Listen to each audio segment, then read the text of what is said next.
Want to know how Canada's top entrepreneurs think about creating significant wealth? Join me, Thane Stenner, founder of Stenner Wealth Partners at CG Wealth Management and host of the SmartWealth podcast. Download today at iHeartRadio or your favorite podcast platform. Subscribe now. Hello, everyone. I'm Thane Stenner of Stenner Wealth Partners of CG Wealth Management, and it's a pleasure for me to be the host for the BNN Bloomberg SmartWealth monthly podcast, where I get the amazing opportunity to interview some very successful thought leaders from around the world and from various industries. Today is June 14th, 2023, and I have a very special guest on today with me, Danielle Saputo. So Danielle, welcome. Thank you for taking the time out of your busy schedule to be with us today, and a pleasure to see your smiling face as well. Thane, a pleasure to be here. Thank you. Excellent. I've known Danielle and her family, the Saputo family, for 10, 12 years now in various ways. And this is going to be a fun interview for me to actually draw out Danielle's nuggets in many ways. So let's get started. I'll give you a little bit of a bio on Danielle. It's quite extensive. But as you can see from her background, she's a legacy coach or a family advisor, a certified family advisor to many successful families on how to, create or continue to have harmony within their family enterprise and within their family overall. So Danielle comes from a very successful family. Third generation business family is Saputo Inc. That was established many years ago. And I think many of you are familiar with that name. I certainly am. My wife and I certainly enjoy their family's products that are on the shelves throughout Canada, North America, and around the world. So without further ado, I'll give you a little bit of background on Danielle. She's the mother of three daughters, young ladies, and she's a very proud mother. She's married. She lives in Ontario.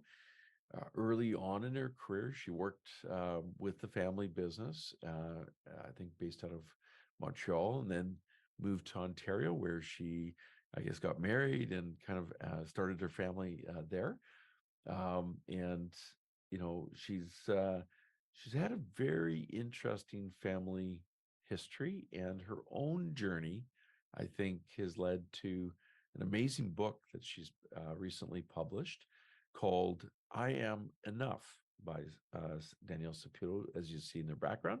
But it's kind of interesting because I think, Danielle, the key question you were trying to answer was, am I good enough? By, in essence, being part of this very significant, well-known business family. So with that in mind, why don't we just jump right in, Danielle, okay? Sure. Okay, good stuff. So this book that you've written, why don't you just tell the listeners, why did you write the book? Why don't we just start there? Well, I think every part of my life has been a journey. So it's not that, hey, there's a book and there was a specific reason the book was written. It started off, I guess, a few years before I took the journey of my own book, is I helped my family, my parents, spearhead a values book for the family, just to say, hey, what have they brought from, their immigrants from Italy? What did they bring through their values to the family now into the fourth generation, and what was passed along? And when I was spearheading the coming together of that book, which we called Sempre Saputo, there was, Thane, I think you could speak yourself as well. When you put a book together, there's lots of background before you have a finished Oh product yeah, out in the public, right? And yes. so having gone through that process with my parents led me to stop and think, well, what are the lessons? I was coming to my fifth decade, and I was like, what lessons of life have I learned? what lessons do I want to pass on to my three beautiful daughters? What is it that I've picked up in these almost 50 years of life that is lessons to be, and so it started to have me sort of say, well, I've journaled all my life, and start pulling out some things that way, sort of take, and it really became a book where I was realizing, well, there were some defining moments that really have characterized who I am, or even realizing after coming out of the coaching education, was asking yourself, what are those false stories I've been telling myself that have made me believe things about myself, that then I asked, are those really true? And as the image of my book shows, it's being in the shadows of a tree, and that tree sort of represents the grandeur of my family, or the name that I carry. And it was what was it that was making me in the shadows, and what did I need to be my own light forward? So that thing of, I am enough just as I am, with or without the family name, with or without all the support that comes with that, that there's so much within myself. And I thought, if I can pass that message on to my own girls, isn't that a great thing to pass along? And when it came to me putting those down, and through I guess my own journey of life, and finding myself in different positions, I had a manuscript, and when I forward that manuscript to a few people I had in mind as my original draft, I was taken by a response. And when I realized that a response that strong had come from a family, again, in feeling in the shadows, and I thought, oh my gosh, if my story can help another individual find their light to shine bright. I just had this great vision that if more and more people walked the world with their own inner light shining, doesn't that just reflect and make that many more people shine bright? So Oh, that was my reason, I guess, for saying yes to publishing this book. oh, fantastic. Well, that's a great lead in. And, so when you release the book, and you've also been a legacy coach, a strategic family advisor now for a number of years. Was it therapeutic? Did it I feel think therapeutic? one of the most difficult decisions. I mean, I'm staring at my computer in front of me, and it's like having that finger to press. Do I press enter and put this story out to the world? And I think out of all decisions in my life that I've made, that was one of the most difficult. There is a true, I guess, vulnerability that is exposed with this book. It's me, it's my story, it's my defining moments, it's things in life that I've experienced and learned from. So can I say therapeutic? I don't know if I'd use therapeutic as I mean, I think the journey of writing down and bringing together those thoughts, and sort of, it's, to me, it was more, it's like, I guess, therapy when you create, if you're a puzzle, if, what's the Yeah, right word there? If yeah, you like yeah. making puzzles or putting together puzzles, to me, it was almost putting those pieces of my life together to realize, oh my gosh, like that is not true. What I've been telling, I'm not insignificant. It's like, just because I've never had the strong voice, or was was often, I mean, I'm one of five siblings, right? So, and I'm one of the younger ones. So if I wasn't asked to speak, I thought, okay, so I'm not important if I'm not being asked, realizing, oh my God, but I have such value in my own thoughts. I have such value if I speak and use my voice. And I think that, if we want to say therapeutic, I think it was the journey of putting those pieces together to really feel grounded in myself, to Yeah. really feel validated, not by anybody else, but through my own journey, to say, oh my gosh, I have lots of value to not only for myself and my girls and my inner family, but there is also a wealth of knowledge there that I'd like to think can, if I use my voice, can benefit many others. I agree. And that's a nice segue into, you evolving into a strategic, family advisor. So tell us about that work. Like, how did you prepare for that work? I mean, obviously you lived it, right? You've lived it. So you actually had real life experience to be able to draw upon, which I think, if you're coaching families in strategic ways is extremely incredibly invaluable. But so how did you prepare for this journey as now a family advisor? Yeah. And there it's not that there were clear cut process that I planned beforehand. And I think, I almost say the journey of my life has been that it's been having the courage to walk through doors that present themselves. And um the coaching, I had to come out of a course that made me say, oh my god, I want to know the magic that these facilitators had at this particular course I attended. And I said, I want what they were able to provide here. And that's what led me, although it took me 2 years after that to finally find the course and register for one. And I went all the way to Halifax to get that one started. um, the family enterprise, it was really uh, almost an internal, like, what more do I need to know to make my own children, who are potentially the third transfer of wealth happening in their hands? And I was caught with that shirt sleeve to shirt sleeves in 3 generations. I said, what knowledge can I bring to my own family, to my children, to make not to make them succeed past that, so that they can be great stewards of what their great grandfather and grandfather have started and built and are passing along now into 4 generations. And it was really that thought that the Family Enterprise Advisory Program through the Family Enterprise Canada, or at the time was FEX, sort of presented itself more than one time. And to me, those are what I mean about taking the opportunity when a door presents itself, because when something like the Family Enterprise Advisory Pro designation, it came in my path with more than one person talking, and I thought, well, okay, for it to come my way, I mean, I'm a believer of the powers of the universe, so it's like, let Yeah. me not just leave that in the back shelf, let me inquire. And it was really coming out of that program that I feel really gave me that tool belt to realize I've lived my life in family enterprise. I've lived my life with family dynamics. I've lived my life with a bachelor's degree in business and working in a family business. And so all those tools, all those pieces were already within me, that it was this designation that really opened the doors with other advisors, realizing that, we really don't go down the family or the human capital side of things, or the family dynamics. We're like, we'll bring the strategic planning on the business, on the finances, on all the Yes. what do you call it, the estate planning, but bringing the family all together so they can converse about this and make sure everything's aligned properly. It's like, we don't do that.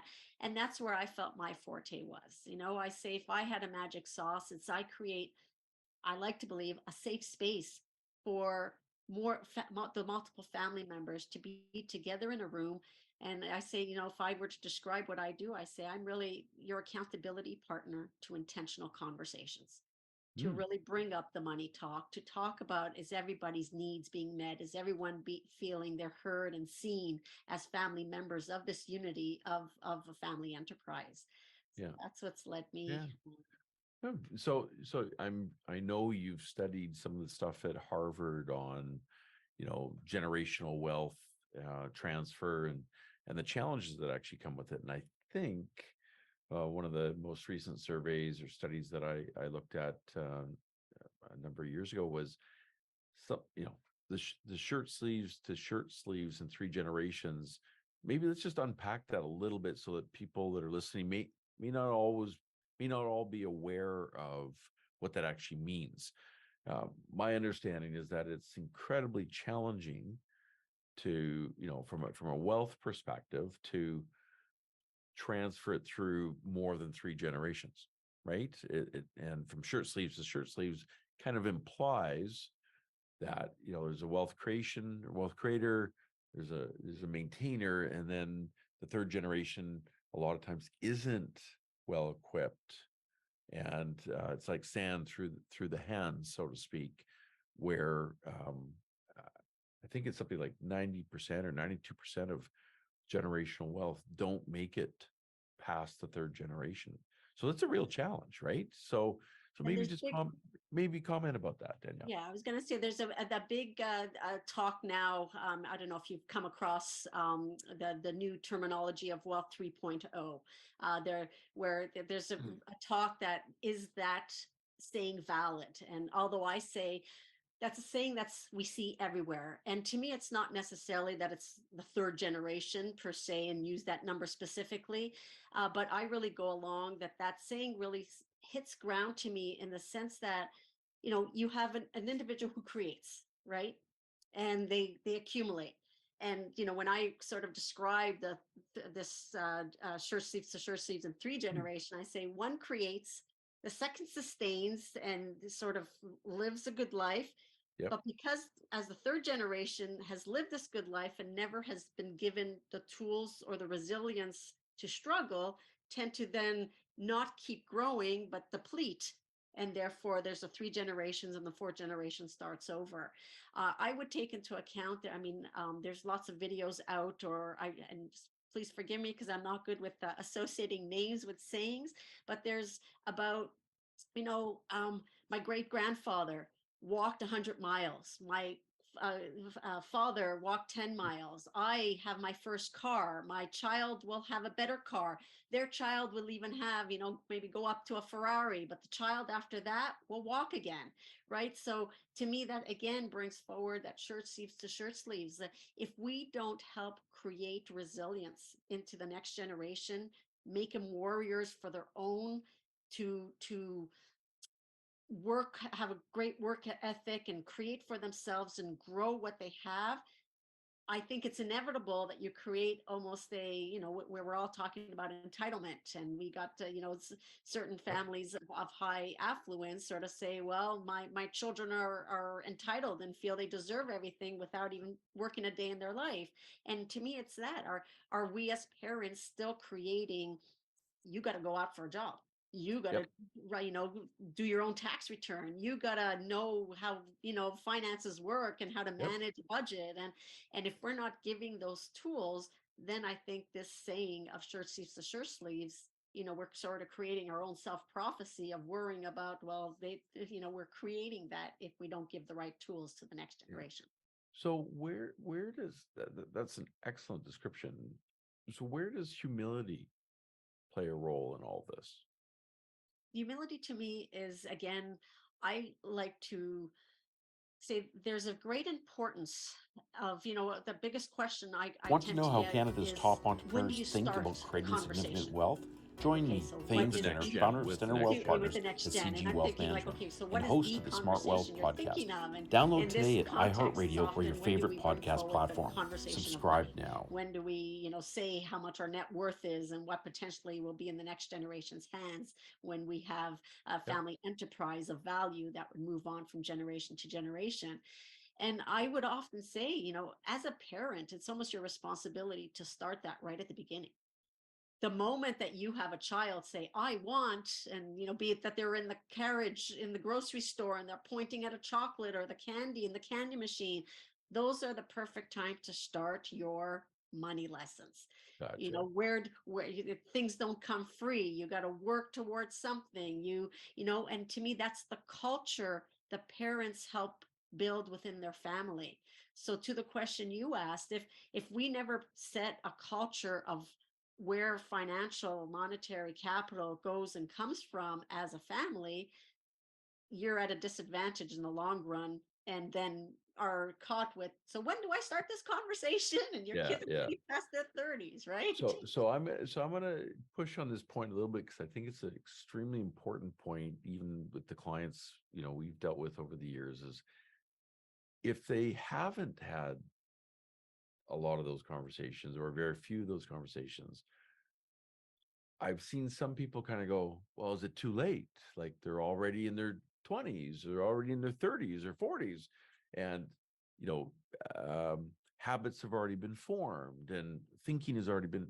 So that's probably a challenge for you as a family advisor when you come into that scenario. So would it be fair to say that it's never too late to start?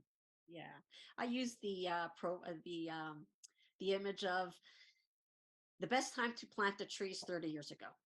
The next best time is right now. So don't say it's too late, I can't have this conversation. It's like, no, it crossed your mind, have the conversation. I was recently with the family, and they were commenting that they started with their elder son and started the conversation saying, hey, they got to know like where the bank accounts are and what. And I said, well, what about the younger son? And the younger son was probably, let's give or take, was 16. And they go, oh no, we haven't started there. I said, "Oh, really? Is there a reason why?" And then they reflected and goes, "Well, he did come to me the other day and ask me what my net worth was, and that's the perfect time to start a conversation. Don't push it aside saying, "Well, you're too young, you don't know what the value of money is." If you actually have a child who's coming forth and asking, so how much do you get paid for your job, or as a, what right, any of those financial questions. And here they had a perfect opportunity where one of the children is saying, what's your net worth, or how do you calculate your net worth? I said, oh my god, a door's just opened. That's when you got to jump in and say, oh, if you're knowledgeable enough to ask such a question, let's start a conversation. Very good. Okay, folks, we're going to take a quick break here. We'll be back shortly. Want to know how Canada's top entrepreneurs think about creating significant wealth? Join me, Thane Stenner, founder of Stenner Wealth Partners at CG Wealth Management and host of the SmartWealth podcast.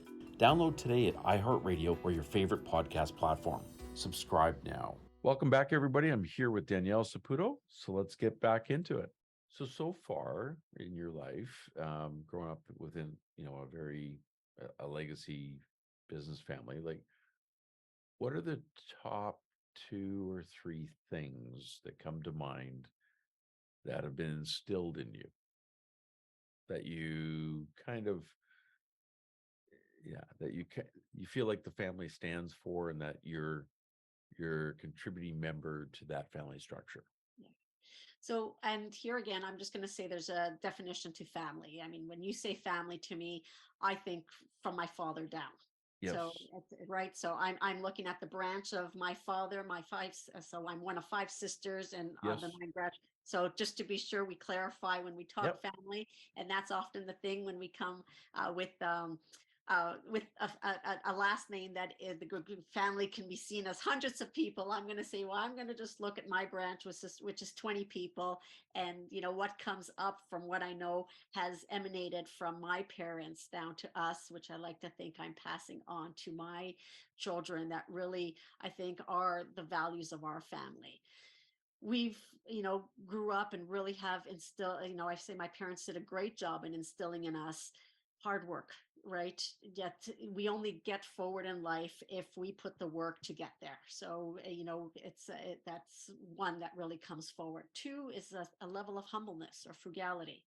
um you know uh I've always had a difficulty, growing up, and I remember a time that someone had, I think, was in need of some cash, and I mean a few dollars. This is Yep. university, so they might have needed $10 or whatever it was, and right away the eyes come to me. Well, you're Saputo, you must have tons of cash in your pocket. And I'm like, I'm a university student. I like.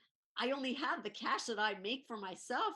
So there's this preamble that, oh, because you come with that family name, your pockets are lined with $100 bills. And it's like, well, that is not the case. And I think my parents have really set a good foundation to really come to know what the value of the dollar is, and left a true humbleness of who we are. And I really bless my dad for really passing that one forward to us.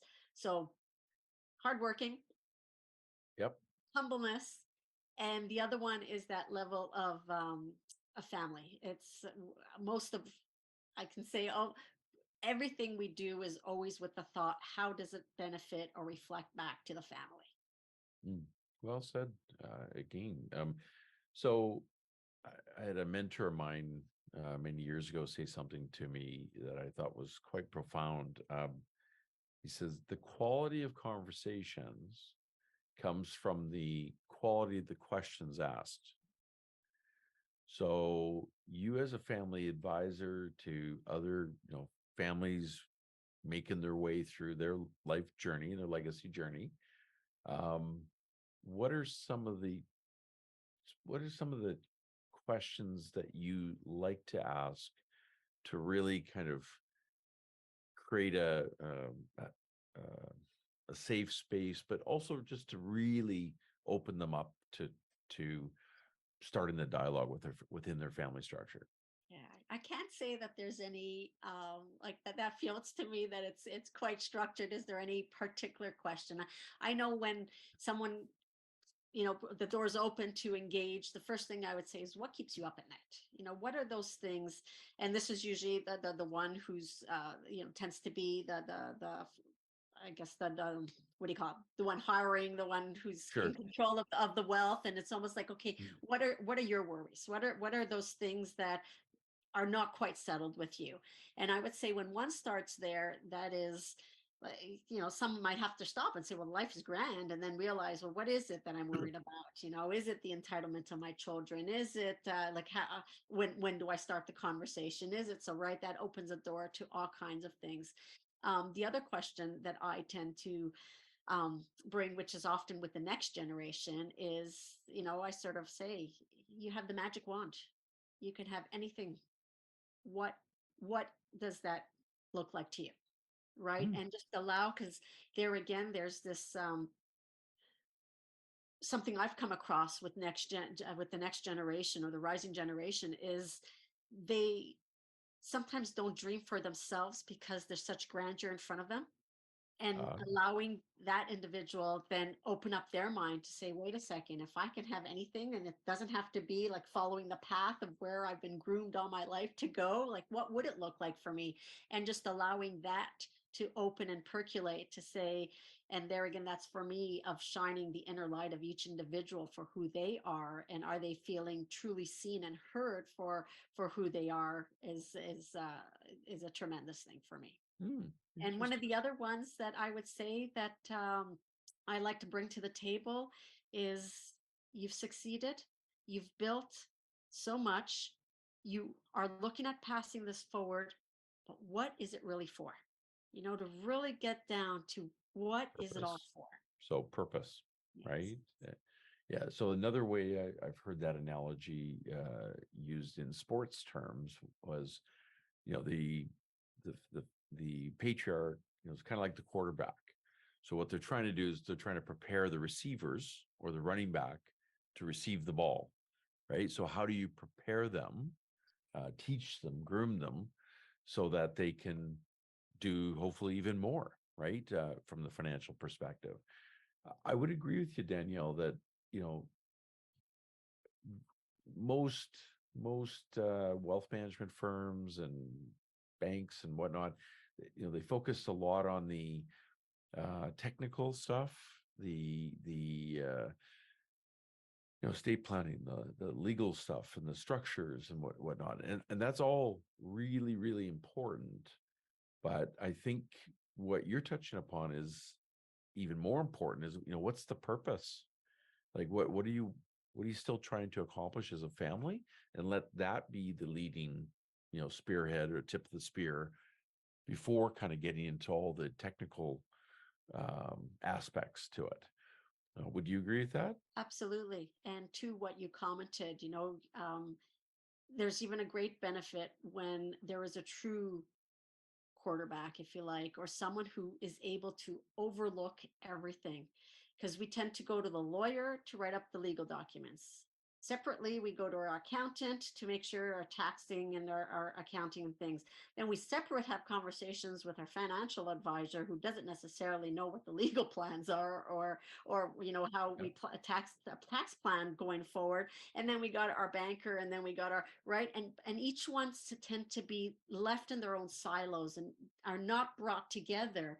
And to me, I mean, if I say if there was a perfect path to take, I'd almost say start with your why, have your purpose, talk with your family, be in alignment, and then get all your documents together. But your documents should not only reflect your why, your purpose, and what the family's desire and dream is, then all your documents, which includes your lawyer, your banker, your finance, and everyone else involved in putting your estate plan together, because some Yeah. people go to one person for the shareholders agreement and someone else for the will and someone else for and you're thinking, wait a second, shouldn't they need to be all aligned? Because if your shareholders agreement says one thing and all of a sudden your will depicts something completely different, and you haven't had the Yeah. conversation with your children, and you are gone, and then it's like, well, what was this meant to be, and what's going to happen? Inevitably, it's you're fighting something along the way because the intention wasn't clear, no one was aligned, no one Yep. knows, your documents are contradicting each other.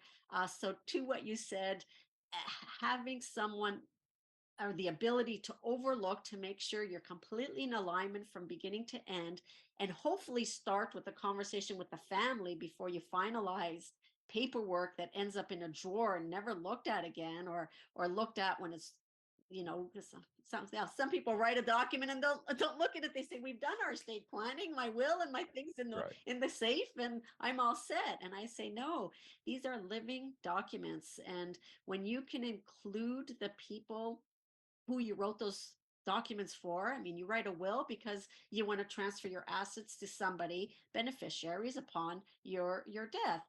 Have you included those beneficiaries in that conversation? Are they aware Yeah. that you might have declared something to one sibling versus or one child versus the other? And I'd say Yeah. having these conversations prior and having someone overlook all the pieces is a great advantage for your family, for who you leave behind. And Gotcha. Excellent. So in your coaching gig these days, um, maybe give our listeners kind of an example or two as to where you've kind of helped families get to an aha point where they've kind of had a breakthrough, or they were stumbling in a certain area, or just didn't know how to address certain things that you help them facilitate.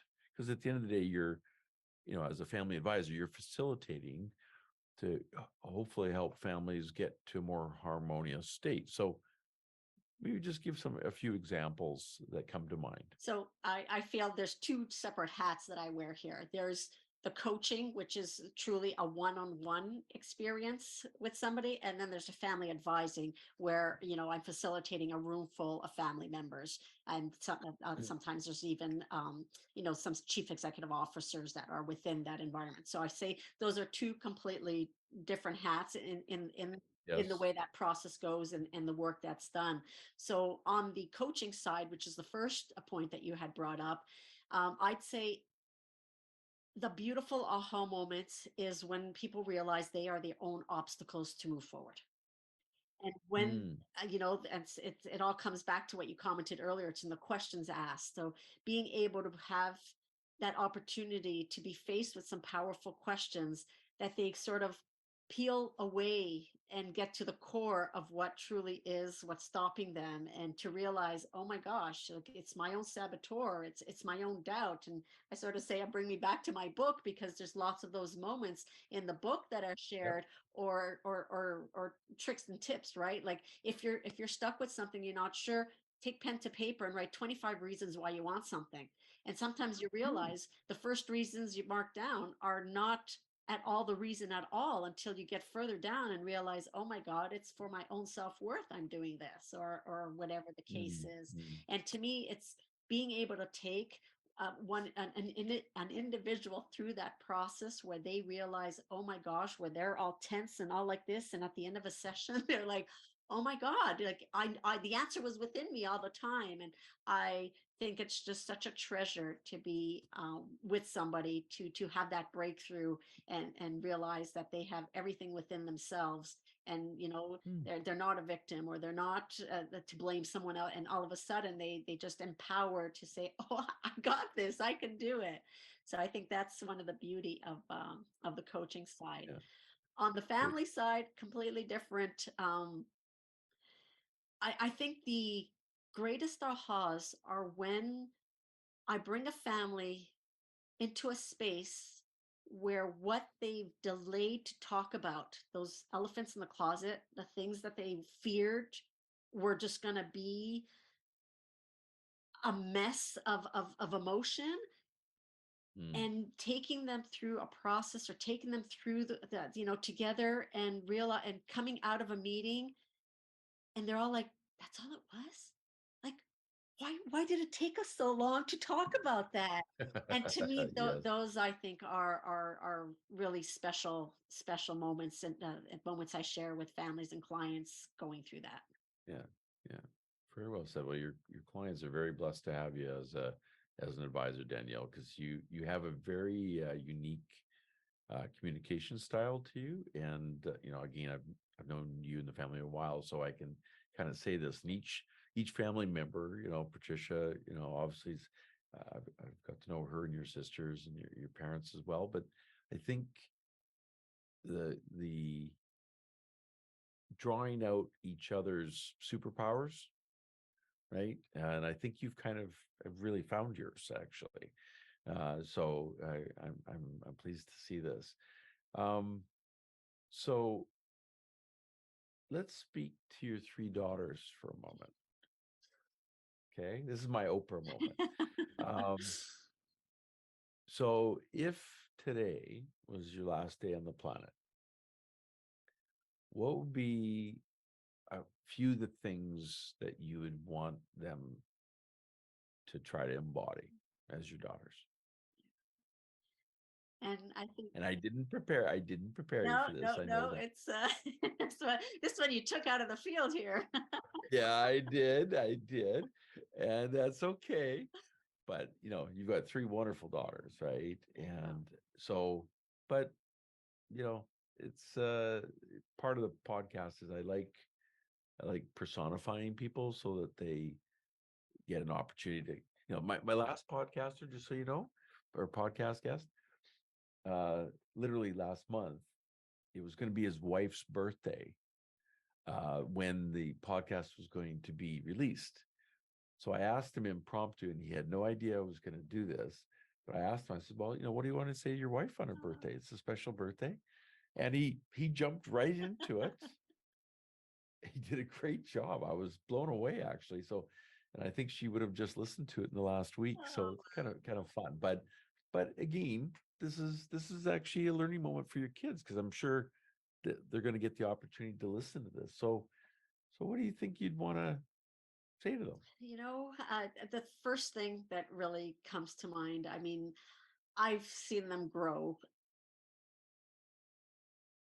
The thing that really crosses my mind, they are more than capable. And if there's one thing I would wish on all of them is that they feel their own inner confidence, that no matter what they're faced with in life, whatever curveball life throws, that they have more than the ability to get through anything that life throws at them.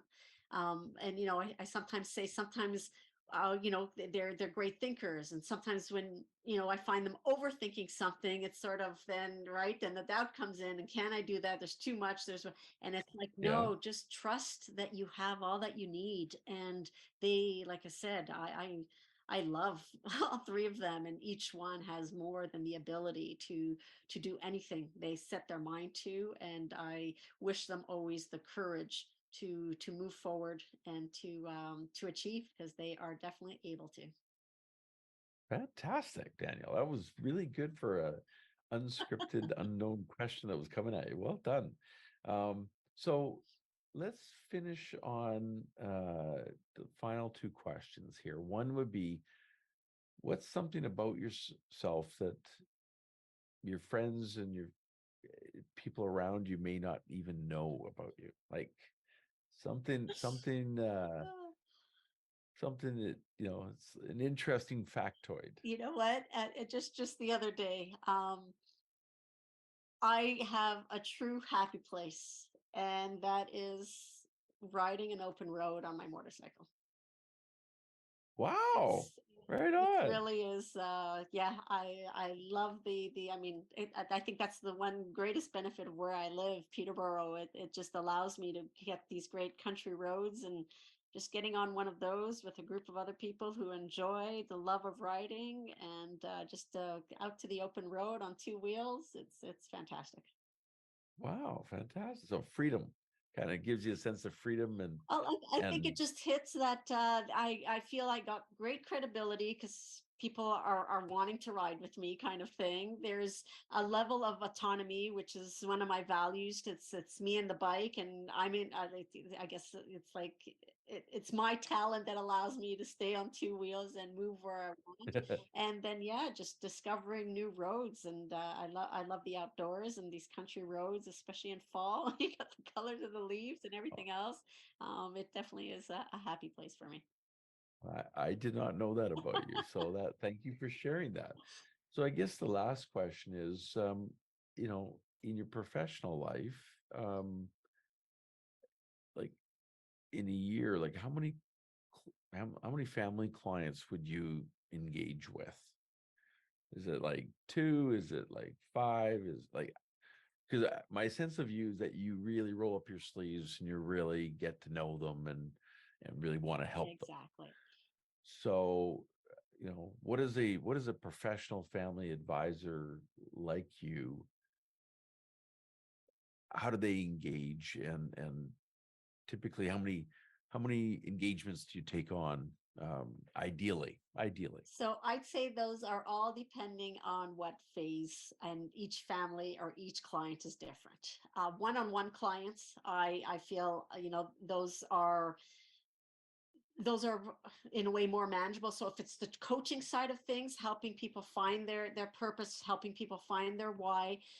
Thinking of a couple clients who was like, oh my God, I just sold off a business. I'm sitting on cash. I'm stuck with, do I make my children struggle, or do they give them everything and make life easy for them? And they're caught with this. Like, I had to struggle. I came from nothing. I immigrated here with just the shoes on my on or the shirt Yeah, on my back.